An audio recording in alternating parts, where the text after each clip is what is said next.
decíamos y lo venimos diciendo durante toda la semana, el 25 de noviembre es el Día Internacional de la No Violencia contra la Mujer. Esa violencia que sufrió Corina Fernández, que está acá con nosotros durante muchos años y que terminó en un intento de homicidio. Por suerte, Corina pudo salir adelante y está hoy en Rosario para dar su testimonio. Gracias por venir, Corina. Gracias por haberme convocado, gracias.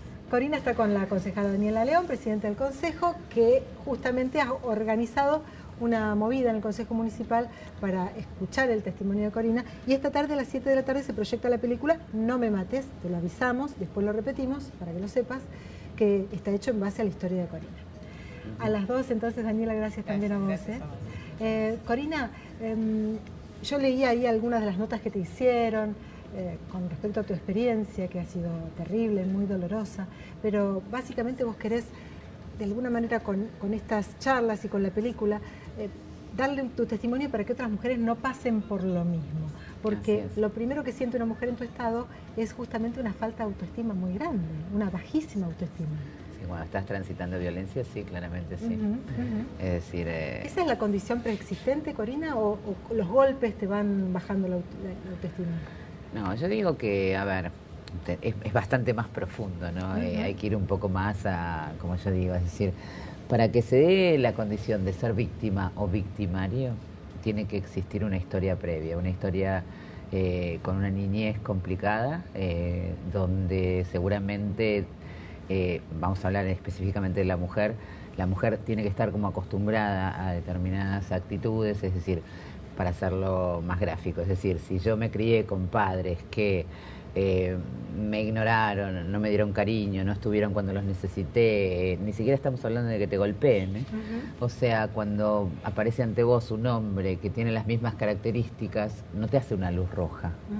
Es decir, lo mismo si lo llevamos a un plano más grave, o sea, si te criaste con padres que te gritaron, que te pegaron, que te maltrataron, cuando viene un hombre a gritarte, pegarte, maltratarle, lo tenés naturalizado, no te hace la luz roja, y es muy probable que elijas en función a lo que estás acostumbrado, a lo que tenés naturalizado. Entonces, no es que esto va decreciendo o cayendo, es decir, para que, como yo digo, caer en manos de una pareja violenta, tener una pareja tóxica, es la consecuencia de, no es la causa.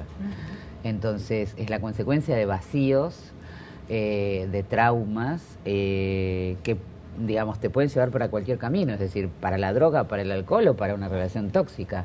Cualquiera de las tres es válida porque la persona está con un vacío muy grande y ya lo viene arrastrando desde hace muchos años, ¿no? ¿Durante cuánto tiempo se extendieron los maltratos y los golpes?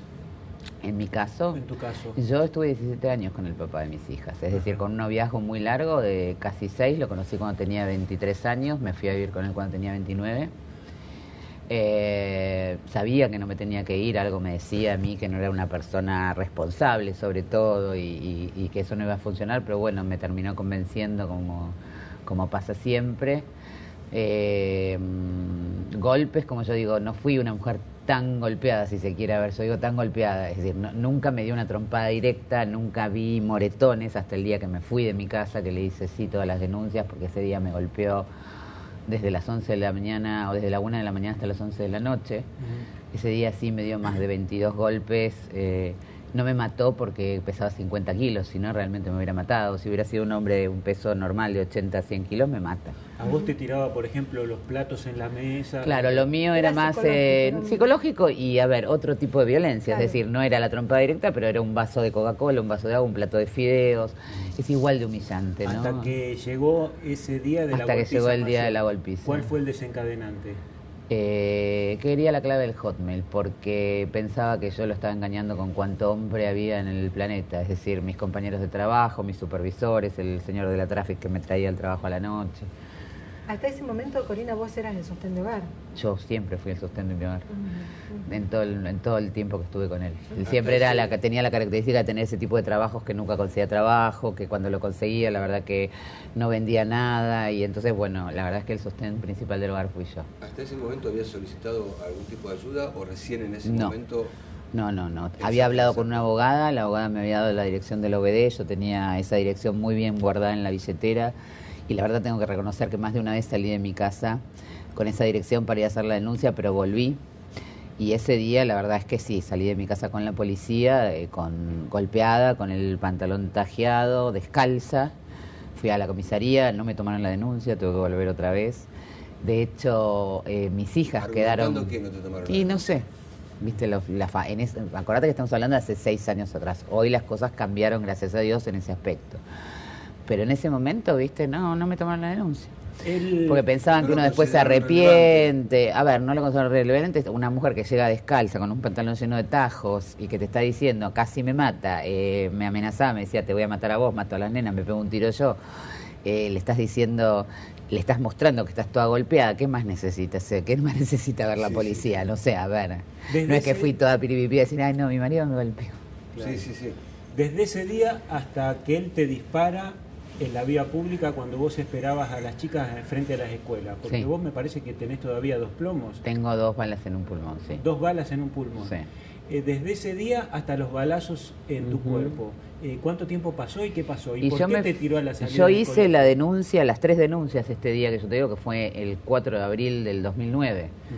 O sea que del 4 de abril del 2009 al 2 de agosto del 2010 fue cuando se generaron las 80 denuncias que hice y que siempre eran por lo mismo, por el rompimiento de la prohibición de acercamiento, por amenaza de muerte reiterada, reitero, era te mato a vos, mato a las nenas y me pego un tiro yo. Por hostigamiento telefónico al teléfono, a todos mis trabajos, a todos mis teléfonos, bueno, etcétera. O sea, denuncias de lo que quieras, le hice, de todos los colores. Y la verdad es que no fui escuchada. Y creo que eso es algo que, bueno, no hizo que mi caso... ¿Ningún tipo de asistencia del Estado tuviste a partir de esas 80 denuncias? No. Ningún tipo. No. El caso de Corina,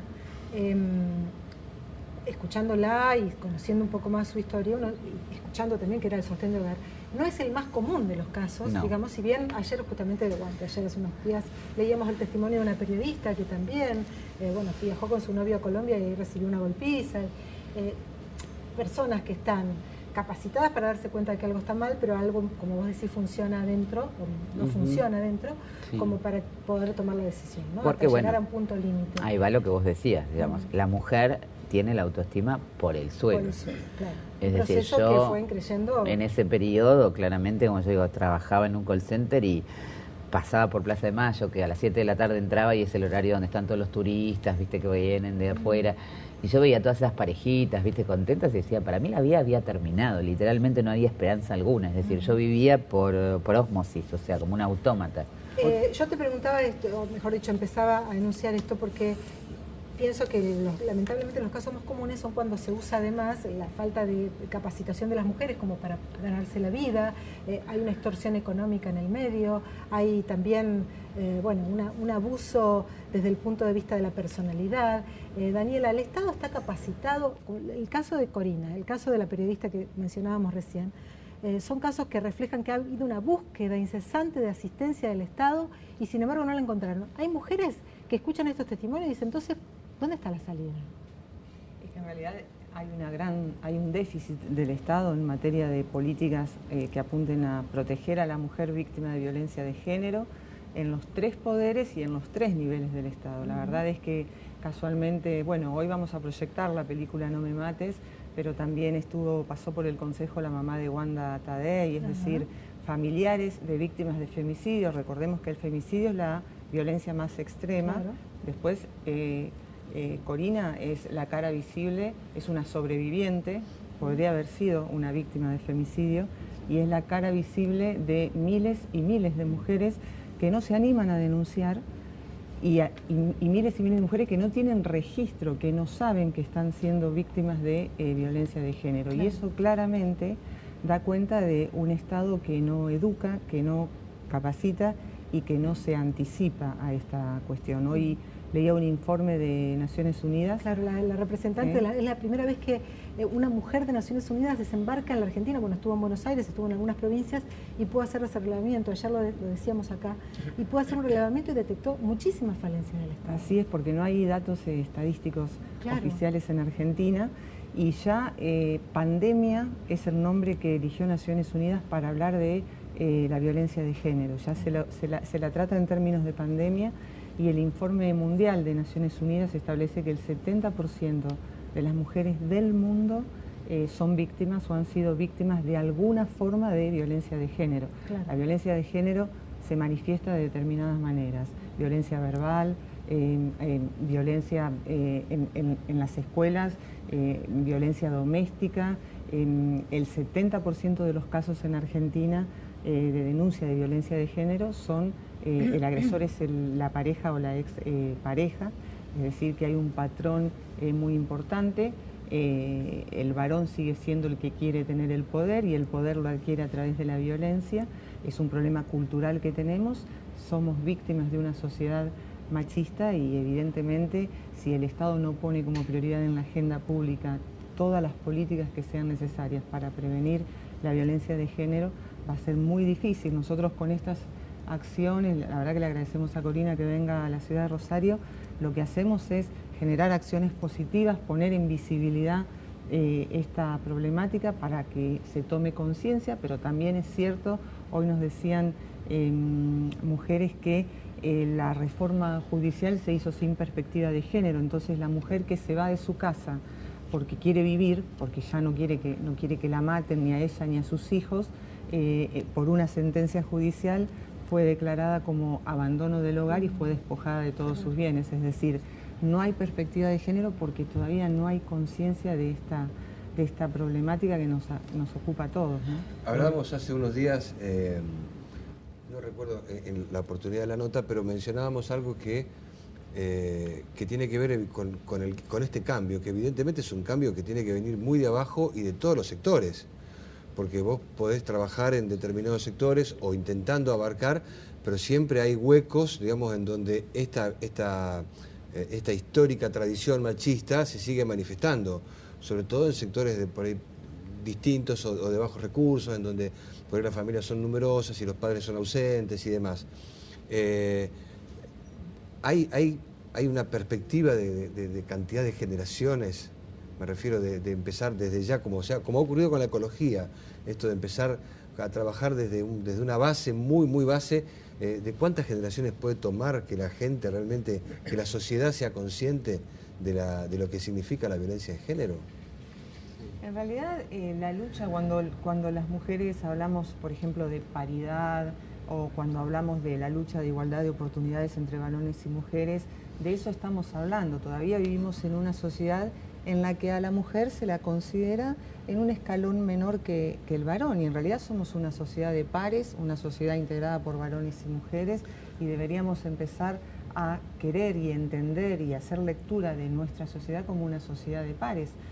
Bueno, el solo hecho, perdón, esto que vos estás diciendo, el solo hecho de que tengan que aclarar un cupo para la mujer en materia política, está hablando de que todavía no se consiguió eso. Por eso se debería conseguir naturalmente. Y lo que vos decís es muy importante, o sea, la lucha por la igualdad de oportunidades entre varones y mujeres a mí me recuerda a la lucha por la democracia, es decir, es una bandera y una gran batalla que se está dando, pero que además es necesaria, o sea, pedir igualdad de trato entre varones y mujeres no es otra cosa que consolidar la democracia en la que vivimos.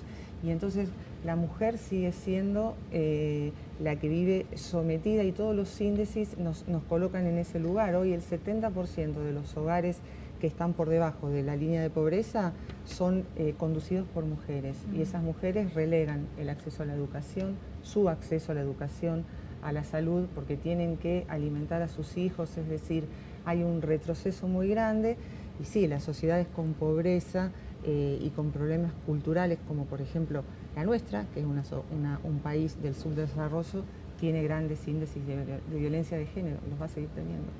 Corina, ¿qué te impactó más de la película? ¿Cómo quedó? No me mates, porque en algunos pasajes leímos, por ejemplo, que cuando los chicos se enamoran, es cuando vos te enamoraste de tu ex pareja maltratadora, estaban en la playa y estaba todo bien. Fue una vida o décadas perdidas lo que siguió, pero ese pasaje en particular, ¿qué te sacudió? Ese fue el que más a mí siempre me preguntan cuál es la parte de la película que más me gustó. No, en realidad, no sé si hay una película que me haya gustado más o menos. Creo que esta es la que más me dolió, si se quiere. Pero me dolió porque, bueno, cuando la vi que la filmaban fue la que más me costó porque, sobre todo esa noche cuando llegué al hotel, me vi con 50 años y dije, me arruiné la vida a 25 años, claramente, porque es muy triste, la verdad, darse cuenta que yo lo conocí cuando tenía 23 años y que ahora en ese momento tenía 50 y bueno, y darse cuenta que son muchos años y no recordar un momento feliz es difícil, Corina, es duro. ¿cuándo hiciste el clic? ¿Cuándo hice el clic con qué? ¿Para irme? Cuando casi me mata. No, para irte, cuando y para casi me denunciarlo mata. y para tomar la Cuando decisión casi me mata. cuando casi te mata. ¿Y qué es lo que te...? Porque yo siempre pienso lo mismo, ¿no? Cuando hay mujeres golpeadas, hay casos terribles, hay casos dolorosos que conocemos a través de los medios de comunicación siempre. Yo no puedo dejar de pensar en los hijos. Porque el tema de los hijos es un impulso muy fuerte para las mujeres, para la lucha, para el bienestar. Por lo general, hay muchos golpeadores que golpean a las mujeres y también golpean a los hijos, especialmente a las hijas mujeres. Exacto. Algunos no, pero algunos lo hacen. Y algunos, como hemos visto, cuando matan a los hijos para vengarse de las esposas. Sí. ¿Qué pasó con tus hijas? No, gracias a Dios no. Gracias a Dios, como ya te digo, la violencia era más psicológica, es decir, a ellas también les gritaba. Un día la más grande me dijo, a mi mamá me hacía ir a buscar Coca-Cola. Mi casa, ponele, tenía 2 pisos y era un living grande y una cocina grande. Entonces ella, a lo mejor de noche, tendría 7, 8 años, la hacía bajarle a buscar un vaso de Coca-Cola. Y a ella le daba terror. Y ella no se animaba a decirle que no al padre. O sea que muerta de miedo y todo, bajaba las escaleras en la oscuridad, ¿entendés? Cruzaba todo ese living, esa cocina. Eso es violencia. ¿Y cuál es la huella que tienen tus hijas ahora? No, la verdad es que gracias a Dios estoy muy orgullosa de ellas. Creo que yo pude desandar en estos 6 años todo ese camino. Digo, entiendo que no es lo mismo que yo haya hecho una elección equivocada. Pero yo además ni siquiera me casé con él y tampoco me enamoré, porque hoy tengo claro que eso no es amor. O sea, esas relaciones no son de amor. Son relaciones traumáticas donde 2 personas con altos traumas se juntan, pero eso está muy lejos de ser amor. Lo digo en mi caso y en el de todas las mujeres que estén viviendo, digamos, una situación de estas, ¿no? Es decir, no se unen 2 personas desde el amor, sino desde otro lugar. ¿Qué te estaba diciendo? ¿A dónde iba? Mis hijas, bueno, creo que no es lo mismo para ellas, porque el padre y la madre en nuestras vidas tienen un rol muy importante, o sea que yo entiendo que para ellas no es nada fácil, ni fue nada fácil haber vivido sabiendo y vivir el resto de su vida sabiendo que su papá quiso matar a su madre. Estabas diciendo que estabas muy orgullosa de Estoy muy orgullosa porque creo que hoy desandé todo ese camino que hoy las chicas no fue fácil. Al principio ya estaban muy enojadas con la situación, muy enojadas con el padre. Yo no podía poner límites porque venía de estar despersonalizada totalmente, entonces no les podía poner límites a ellas. Sentía que por ahí la más grande me pasaba por encima. Bueno, fueron tiempos difíciles, pero que gracias a Dios, con amor, con cariño, con cuidado, con todo lo que yo les he dado estos años, que he estado sola con ellas, pude desandar, ¿entendés? Hoy en mi casa se vive armonía, las chicas se reciben, hoy la más grande se recibe con honores, realmente con 9 y 10 en el boletín, quiere ser neurocirujana, son chicas de bien, son chicas sensibles, confían en mí profundamente, me cuentan todo, entonces, viste, cuando vos decís, bueno, ahí hice un buen trabajo. Es decir, en mi casa se joroba con la violencia. De repente el gato se porta mal y me dice, mamá, el gato tiene que ir al grupo de hombres violentos. Me dicen, o el novio de mi hija más grande, ¿viste? Es decir, y además vienen, por ejemplo, si van a comer a la casa de una amiga y ven una situación de violencia, la pueden detectar inmediatamente. Están capacitadas, han tenido la peor de las capacitaciones. La peor, pero bueno, gracias a Dios tengo claro que si hay algo en lo que no van a caer es una relación violenta, teniendo en cuenta que por su historia tenían un alto grado de ser proclives a poder serlo, ¿no? El mensaje es como el título de tu fundación, hay una salida. Claro que la hay. Nadie dice que sea fácil, eso sí, pero que la hay, seguro que sí. Si me permitís, Susana, para aclarar, el ex fue condenado a 21 años de prisión por intento de homicidio, precisamente. Y una cuestión que me parece también, que pasó por ahí, me parece alertar, una de las instituciones más respetadas sobre el tema de violencia de género, la Casa del Encuentro, que está en Buenos Aires, que lleva todas las estadísticas, en uno de los pasos dice, cuidado si tu pareja te busca y te cuestiona quiénes son los amigos del Facebook y si te pide las claves del correo electrónico, es lo que a vos te pasó. Gracias por venir esta tarde. 19 horas en el Consejo proyectan la película que está basada en la historia de Corina. ¿Cómo es la entrada? Gratuita, libre y gratuita. Es en el recinto de sesiones. Hay que ir temprano porque... Hay que ir temprano, va a haber mucha gente. Gracias por venir. Gracias por Nos vamos a la pausa, Gustavo.